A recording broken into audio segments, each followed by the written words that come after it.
Il y a des films qui déconcertent dès les premières minutes.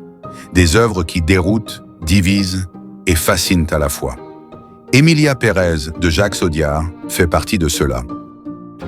Présentée en compétition à Cannes, Emilia Pérez a remporté le prix du jury et une mention spéciale pour son quatuor féminin. Un film musical sur un narcotrafiquant qui devient femme, difficile de faire plus audacieux.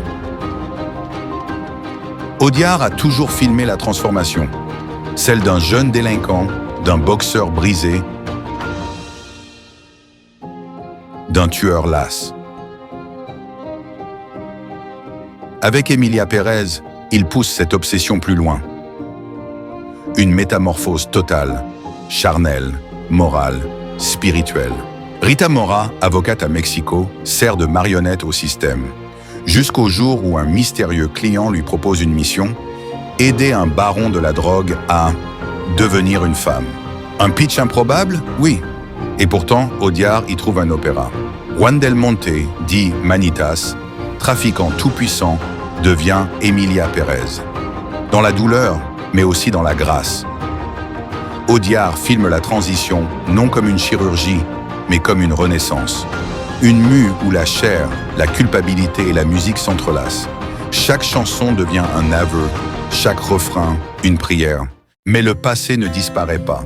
Il s'infiltre dans les interstices, dans le regard des autres. Emilia veut réparer, sauver, reconstruire, mais peut-on se laver du sang versé? L'opéra devient tragédie, la rédemption, illusion. 3 femmes, 3 reflets d'une même douleur. Rita, la loyale Emilia, la repentie Jessie, la survivante. Toutes prisonnières d'un monde d'hommes, toutes cherchant un espace à elles. Audiard parle de genre, oui, mais surtout d'humanité. Du droit à se transformer, à recommencer, à se raconter autrement. Certains ont reproché au film son exotisme, son Mexique de carton-pâte. Mais Emilia Pérez n'a jamais prétendu être réaliste.